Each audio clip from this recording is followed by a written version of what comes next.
When the old fisherman, Mr. Brown, found me, my body had already been floating beneath the lake's surface for exactly 40 hours, 12 minutes, and 43 seconds. 20 hours since the police first received a missing person report about me.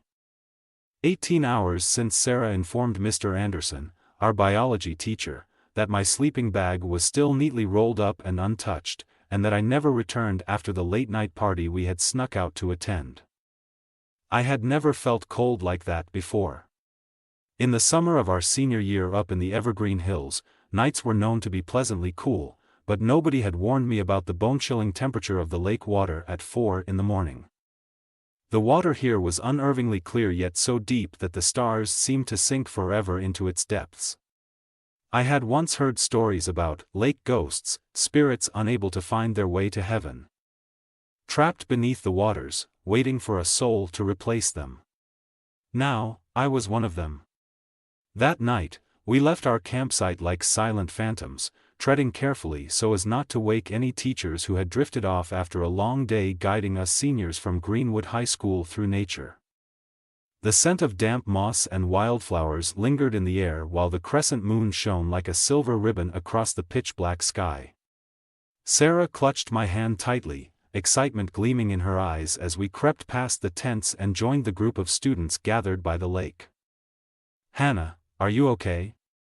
Sarah whispered, her voice nearly drowned out by someone's tiny Bluetooth speaker playing lo-fi music. "I'm fine," I replied, feeling more alive than ever. I had just turned 18 last month, but tonight I felt older, more daring. The ocean blue crop top I had secretly packed was striking against my tanned skin under the moonlight. The short jean cutoffs I wore, something my mother would never have allowed had she known, made me feel rebellious and free. Jake, Sarah's twin brother, offered us 2 chilled beers they'd been cooling in the lake. I hesitated momentarily before taking one. I'd never drunk before, but tonight, under the starry sky and surrounded by friends, I decided to break a rule. Not all my rules, of course. I was still Hannah Watson. The top student, a youth union representative, the pride of every teacher and my family's only hope for entering Hillside Medical University. "Just one," I whispered to myself. "No one will know." I couldn't distinguish where the lake ended and the forest began. Both were like pools of darkness, still and mysterious. Around me, about 15 other students, most in dark clothes. As if we'd agreed on a secret dress code, stood talking and laughing. A few weak flashlights lit the scene, along with the moon and the glow of phone screens. How deep is this lake? I wondered aloud to no one in particular. "No one's sure," answered Tom, a boy from a neighboring class who always had a guitar with him. "Some people say 50 meters, others say more than 100.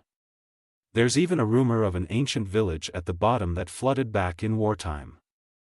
"Creepy," I said, shivering, though it wasn't from the cold.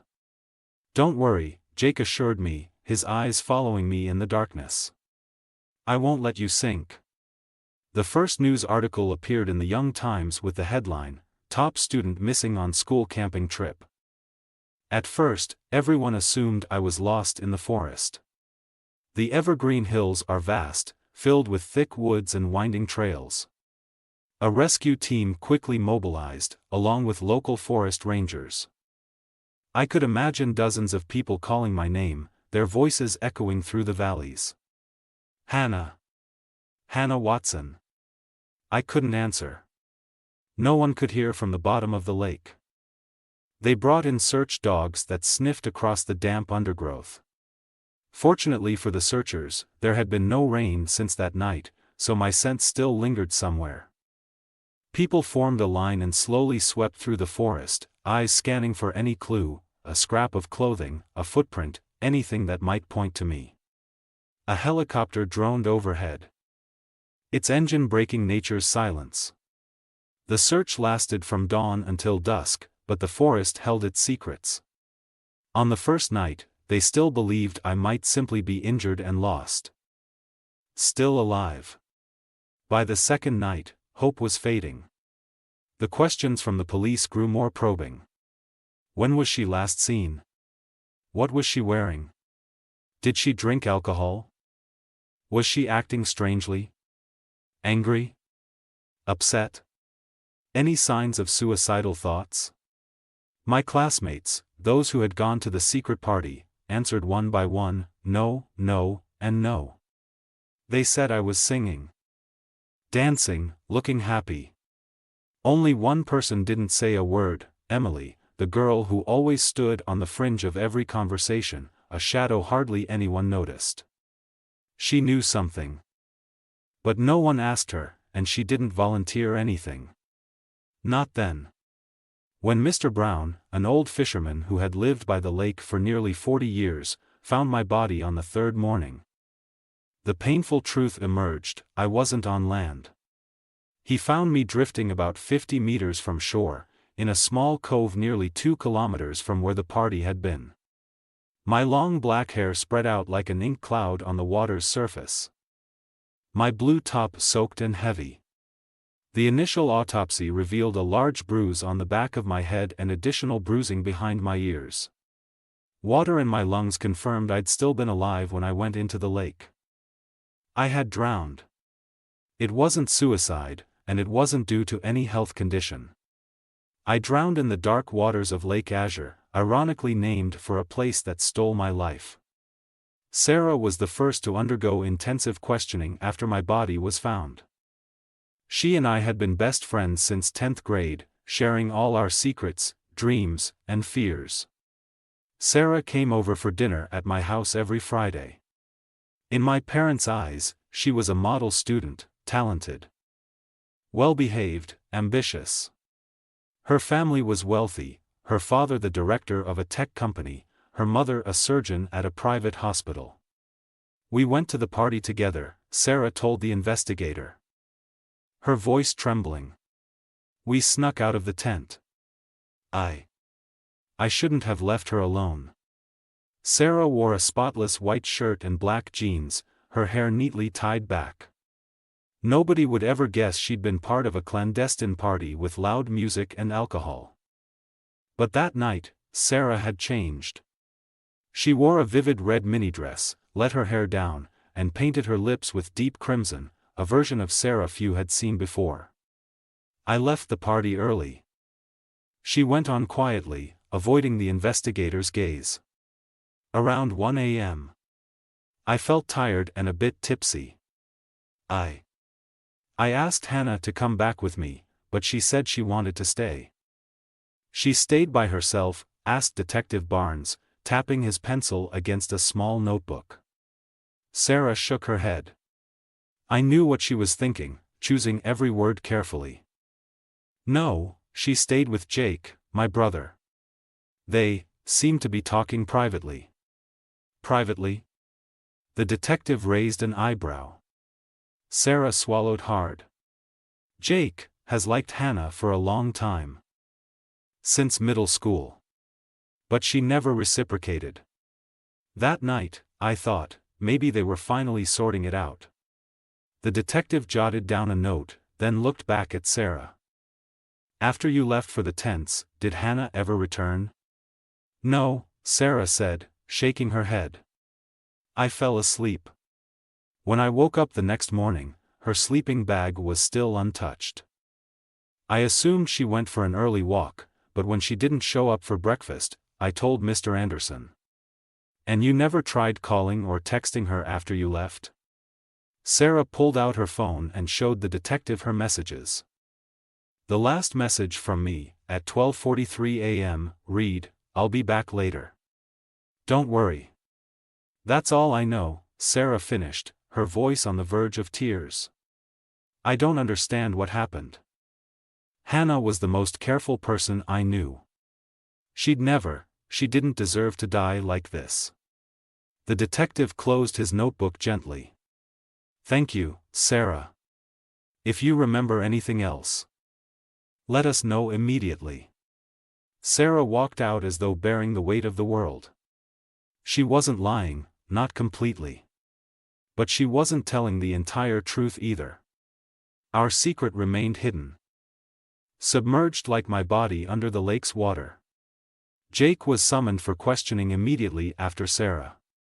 He stood nearly a head taller than his sister, with short black hair and keen eyes framed by thin, metal-rimmed glasses.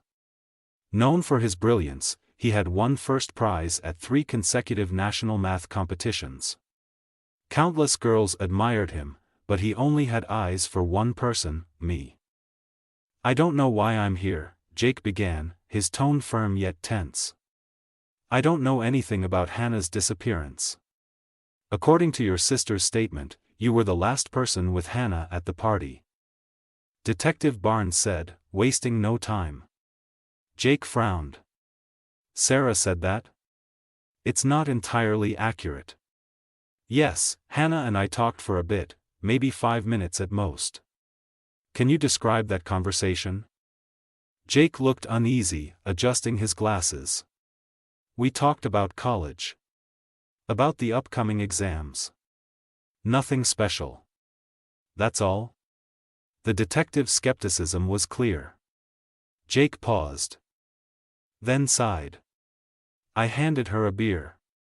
We stood together for a moment. Then Sarah left, and Hannah said she'd leave soon.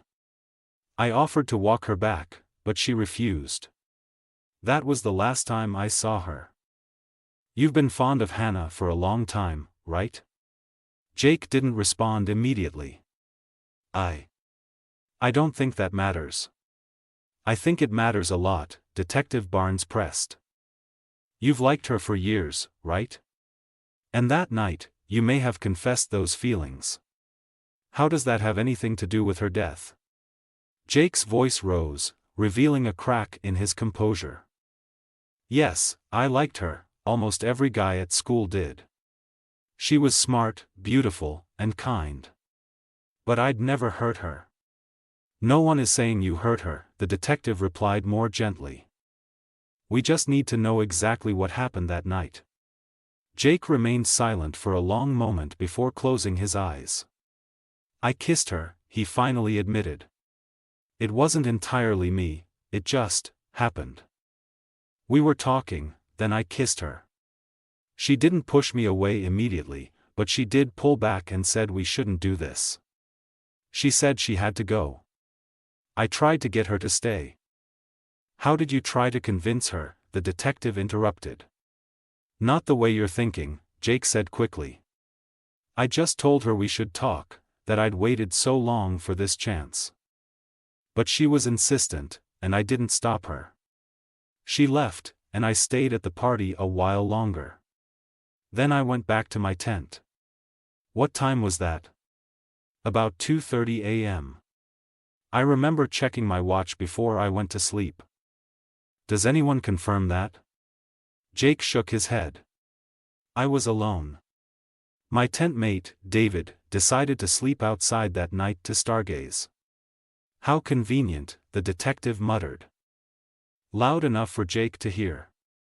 "This isn't some fictional detective story," Jake said, voice strained. "Hannah was my friend. I loved her. I would never harm her." Detective Barnes nodded, though his eyes suggested he wasn't fully convinced. "As for me, an unseen spirit watching all this, I knew Jake wasn't lying, at least not entirely. But he wasn't the last person I met that night. Not him. There was another. Someone I encountered on my way back to the tents. Someone nobody suspected." Emily had always been a shadow, the kind of person teachers still struggled to name after 2 weeks away for winter break. In class photos, she was invariably half hidden behind someone else. She spoke only when asked directly, and even then just enough to answer. But she was always there, silent and observant. That night, she too was at the party. "I don't remember much about that night," Emily mumbled when Detective Barnes interviewed her, voice so soft he had to lean in to hear. She wore an oversized gray hoodie, hair in a loose ponytail, repeatedly fiddling with a braided red and black string bracelet on her wrist. "Anything you do remember could help," Barnes encouraged, gentler than he'd been with Jake or Sarah. Emily hesitated for a moment. "I saw Hannah and Sarah arguing," she finally said in a near whisper. "Around 1 a.m., after Jake kissed Hannah." The detective raised an eyebrow. "You saw Jake kiss Hannah?" Emily nodded, her gaze fixed on the floor. "Everyone saw it. They were right at the water's edge." "And then?" Hannah walked away. She looked uncomfortable. Jake wanted to follow her, but Sarah stopped him. Then Sarah went after Hannah, and they argued near some bushes. Away from the group. "Could you hear what they said?" Emily shook her head, then paused. "Not exactly, but I saw Sarah push Hannah. Not too hard, but enough to make Hannah stumble back." This was new information, not mentioned in Sarah's statement. The detective quickly made a note. "You're certain Sarah pushed Hannah?" "Yes," Emily said, finally looking up into Detective Barnes' eyes. "I wasn't drinking that night. I saw it clearly." "What happened then?" Sarah returned to the party. She looked angry, her face flushed. She grabbed her bag and said she was going back to her tent. About 10 minutes later, Hannah came back. She seemed sad. Not angry, just sad. She took a bottle of water, drank, and sat by herself at the edge of the group. "And after that?" "I don't know," Emily admitted. "I left around 2 a.m. Hannah was still there, sitting with some older guys talking about philosophy. I overheard them mentioning something like existentialism as I walked by." "Those older guys, who were they?" "I'm not sure. They weren't from our school. I think they were college students camping nearby." This detail piqued the detective's interest. "Any idea what they looked like?" "There were 4 of them. One was heavy-set with glasses. Another tall and thin with dyed blonde hair. A third had a dragon tattoo on his arm. The 4th. She paused, "I'm not sure, but he had a small scar on his chin." Detective Barnes jotted down the descriptions. "Any idea which school they were from?" Emily shook her head. "No. But I heard them talking about an upcoming exam in criminal law, so I assumed they were law students." "Law students," the detective murmured, making a note. "One more thing," Emily added quietly. "When I headed back to my tent, I saw Mr. Anderson." "Mr. Anderson, your biology teacher?" She nodded, looking uncomfortable. "He was coming from the boathouse area. I don't think he saw me. But the strange thing is, he wasn't wearing a shirt." "Not wearing a shirt?" Detective Barnes echoed in surprise. "Yes. Just shorts. And his hair was wet. Like he'd been swimming." This was a fresh clue, an unexpected piece of the puzzle. Detective Barnes turned to a new page in his notebook. "Did you see Mr. Anderson at the party?" "No," Emily replied firmly. "Definitely not." When Emily left the interview room, she looked as though a burden had been lifted. Perhaps someone had finally listened to her, or maybe she had simply unburdened herself of a secret she'd carried too long. Either way, Emily had become a crucial piece in the puzzle of my death. But she still hadn't told the whole truth. There was another secret, one only she and I knew. Leon Anderson, age 32, was Greenwood High School's most beloved biology teacher. He'd graduated from the local teachers' college with honors, spent 2 years researching at the University of Tokyo, and won second place in last year's National Outstanding Teacher competition. He was good-looking, with a warm smile, a charismatic teaching style, and a gift for transforming intricate biology topics into engaging stories. It was no surprise nearly all the female students had a crush on him, and he was the ideal candidate to lead our camping trip. "I don't understand," Mr. Anderson said, sitting across from Detective Barnes in a separate interview room. "I checked all the tents that night." "At what time?" the detective asked. 11 p.m., Mr. Anderson replied immediately. As usual, all students were present in their tents, including Hannah. So she must have snuck out afterward, the detective noted, not as a question but a statement. Mr. Anderson sighed, exhaustion evident on his face. For 3 days. He'd barely slept, leading search efforts and trying to comfort anxious students. Apparently so. I had no idea they'd be so reckless, throwing a secret party by the lake in the middle of the night. I still can't believe it. Were you aware of this party, Mr. Anderson? He shook his head firmly. Of course not. If I had known, I would have stopped them immediately. What did you do after checking tents at 11 p.m.? I returned to my own tent, sorted some materials for the next day's activities, and went to sleep around midnight. Can anyone confirm that? Mr. Anderson frowned. I was alone. The other teachers had their own tents. Someone claims to have seen you near the boathouse around 2 in the morning, Detective Barnes continued, watching Mr. Anderson's reaction. For an instant, Mr. Anderson froze. A flicker in his eyes, a small hesitation. Then he regained composure. That's impossible, he said, voice firm. I was asleep from midnight until morning. Maybe this person mistook me for someone else. They specifically said you had no shirt on, and your hair was wet, as if you'd been swimming. This time, Mr. Anderson couldn't hide his surprise. That's absurd. Why would I go swimming in the middle of the night? Do you know how to swim, Mr. Anderson? Of course. I was on the provincial swim team in high school. Detective Barnes nodded, scribbling something. Mr. Anderson, I need you to explain your relationship with Hannah Watson.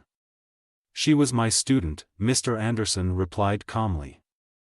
An excellent student. We had no personal relationship beyond that.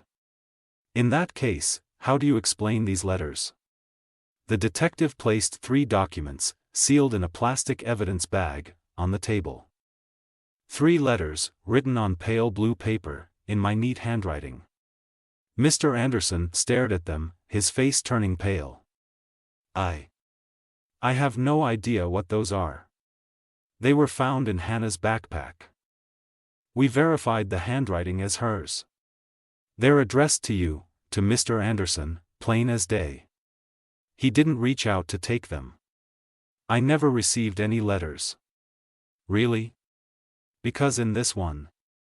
Detective Barnes tapped the first letter. Hannah wrote that you'd replied to her previous letter. And here, he pointed to the 3rd letter, she thanks you for a small gift and says she loves it. Mr. Anderson remained silent before letting out a deep sigh. I don't know what to say. Try the truth, the detective pressed, tone hardening. Did you have an inappropriate relationship with a minor? No. Mr. Anderson shouted, then lowered his voice. No. Absolutely not. Hannah admired me. She did slip letters into my desk. But I never encouraged it. I didn't want to embarrass her by directly rejecting her. Then what about the small gift she mentioned? He hesitated. It was a book. About marine biology. She showed interest in that area, and I loaned her a book from my personal collection. That's all. And you never met her in private? Never exchanged personal messages? Never, he insisted. I've always respected the boundary between teacher and student. Detective Barnes watched Mr. Anderson closely. One last question, Mr. Anderson, did you have any involvement in Hannah's death? No, Mr. Anderson said, meeting the detective's eyes. I had nothing to do with it. But I do feel responsible. I should have supervised more closely. I should have checked the tents again at midnight. When Mr. Anderson left the interview, he looked like a man who'd survived a storm, shaken. His world flipped upside down. From a highly respected teacher, he'd become a suspect in a serious case. And those letters, no one else understood what they truly meant except me. They weren't about romance or childish infatuation.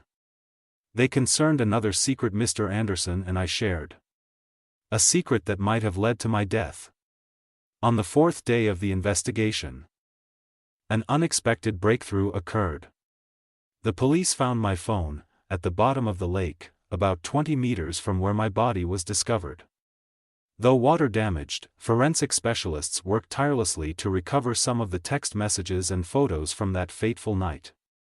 Among them was an unsent message to Sarah, time-stamped at 2:17 a.m. "I can't believe you're doing this. I saw everything. I'm telling the principal tomorrow." The message never sent.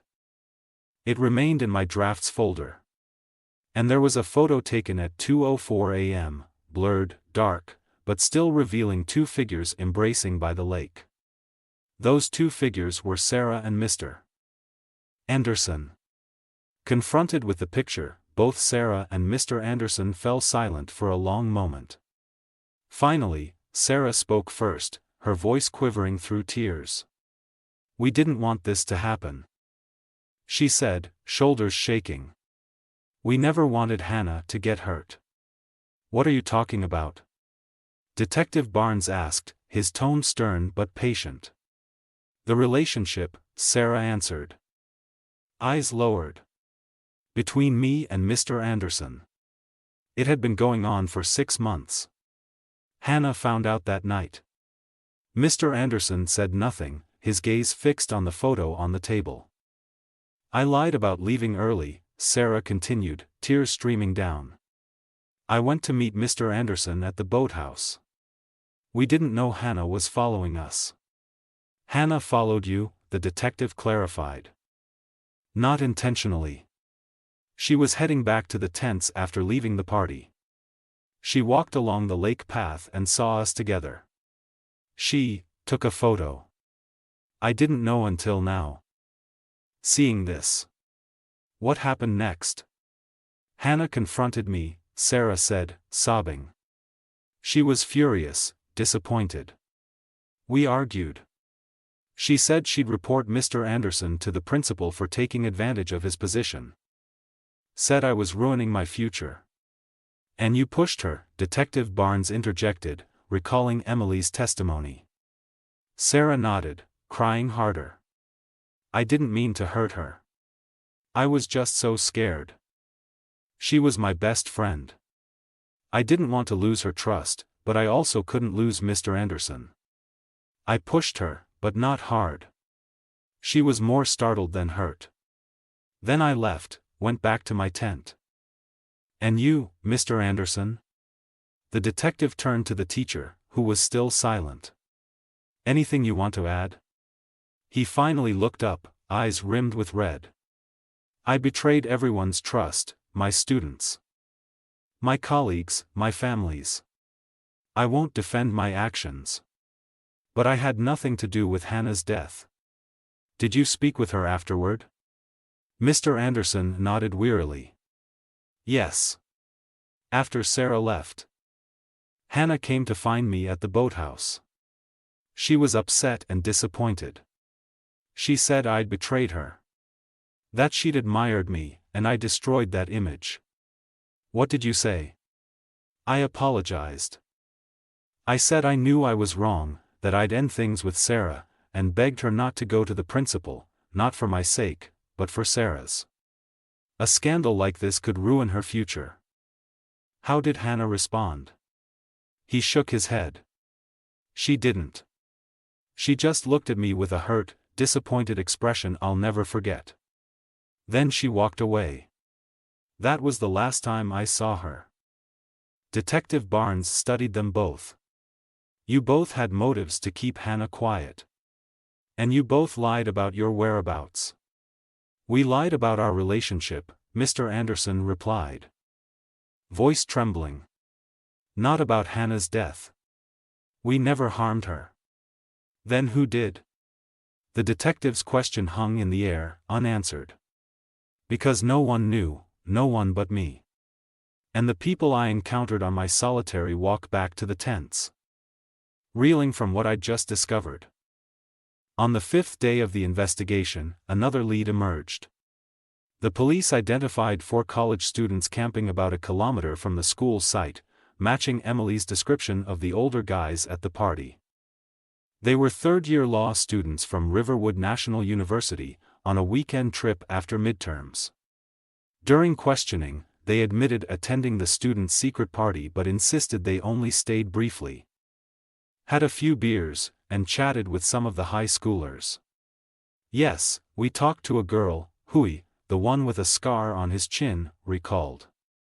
She was really smart. We had a discussion about phenomenology and existentialism. Was that girl Hannah Watson? Detective Barnes asked. I'm not sure of her name, Hui admitted. But she wore a blue shirt, had long hair. We talked for about half an hour. Then she said she was heading back to her tent. Did anyone offer to walk her back? Hui hesitated. I did ask if she needed an escort. She said yes, but none of us actually got up. I regret it now. So she left alone? Yes. She said she'd take the path by the lake instead of through the woods, because it was brighter and seemed safer. Did you see anyone else follow her? All 4 shook their heads, but Tuan, the one with the dragon tattoo, paused uncertainly. Something to add, Tuan? Barnes prompted. I'm not sure, Tuan replied, looking down at his hands. But when we left the party about half an hour later, I think I saw someone near the trail that leads back to the school tents. Someone? 2 men. I couldn't see their faces clearly.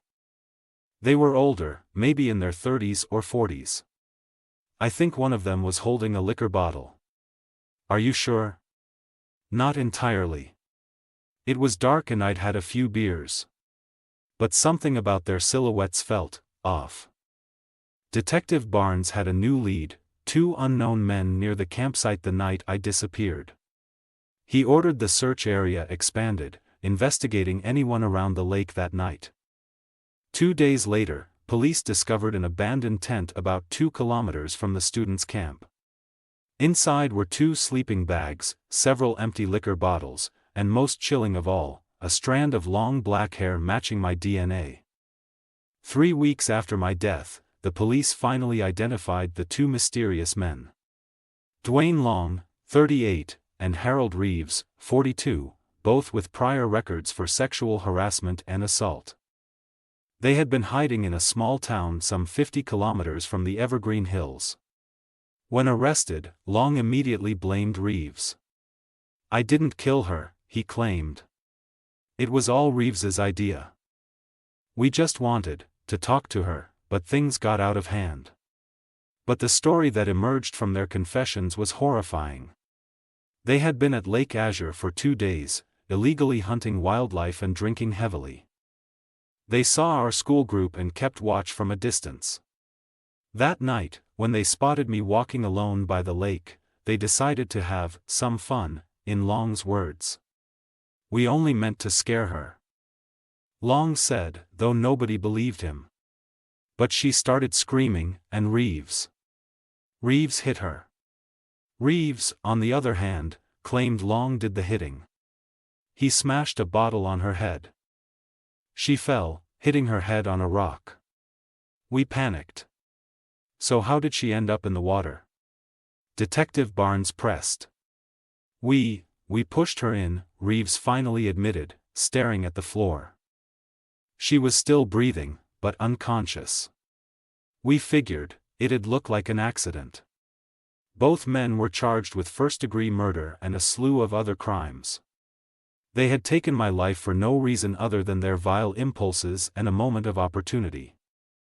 If even one of the older students had accompanied me, if I had chosen a different route, if I hadn't walked alone, so many ifs might have saved me. Meanwhile, Mr. Anderson faced disciplinary action for an inappropriate relationship with a student. Although Sarah had just turned 18, their affair violated professional ethics and school policy. He lost his job, and his teaching license was revoked. Sarah endured a brutal time at school. Ostracized by former friends, judged by teachers and parents. Jake, Sarah's twin, organized a memorial for me at Greenwood High School. He read a poem he'd written, speaking of lost opportunities and a love that never found fulfillment. My parents sat in the front row, tears streaming down as they heard Jake's heartfelt words. Emily, once merely a shadow, unexpectedly became a strong voice on campus. She founded a club called Hannah's Voice. A safe space for students to discuss issues ranging from academic stress to harassment or violence. She was no longer invisible, she had found her purpose born from my tragedy. 40 hours, 12 minutes, and 43 seconds, that was how long my heart had been still before Mr. Brown discovered my body. In that time, where was I? Where did my soul go?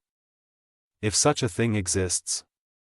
They say that when a person drowns, their entire life flashes before their eyes.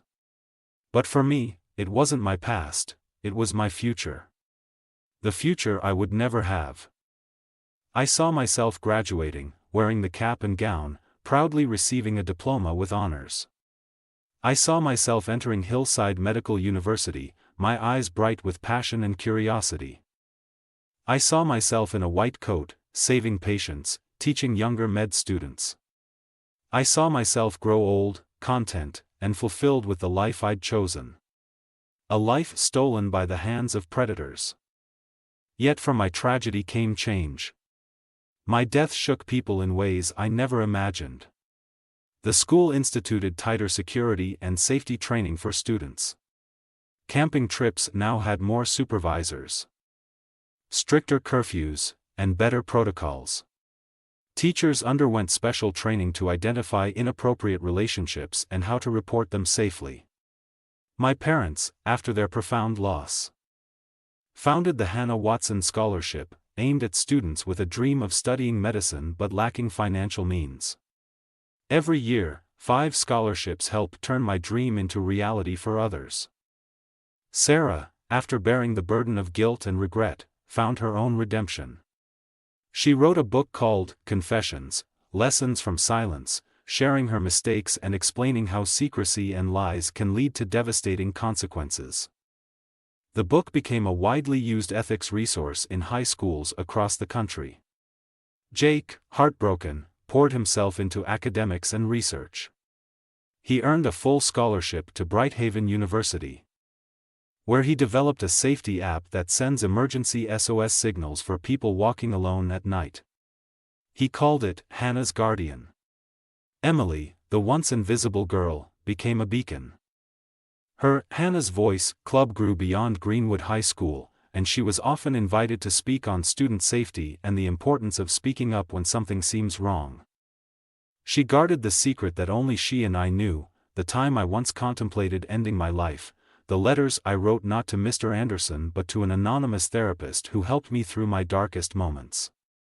That secret would die with her, and for that, I was grateful. Lake Azure is now sometimes called Hannah's Lake. Each year on the anniversary of my death, people set flowers and lanterns afloat, praying for my soul and for all who left too soon. On nights when the moon is bright, some say they see a slender figure dancing across the water's surface, a girl with long hair swaying in silver moonlight. Not a vengeful ghost, but a spirit at peace, at last. 40 hours, 12 minutes, and 43 seconds, that was the time I spent underwater. Yet the impact of my brief life ripples outward like waves, reaching shores I never dreamed of. People often wonder if a life's value is measured less by its length and more by the depth of its influence. If that's true, then perhaps my 18 short years weren't wasted at all. I am Hannah Watson. I lived. I died. But I never truly disappeared. And if you ever visit Lake Azure under a bright moon, listen carefully. You might hear a whisper from its depths, not the wail of a tormented spirit, but a gentle reminder. Cherish every moment of life. Fight for justice. And never, ever let a voice be silenced by fear. Live. Love. Leave a mark. That is my legacy. That is my whisper from the bottom of the lake.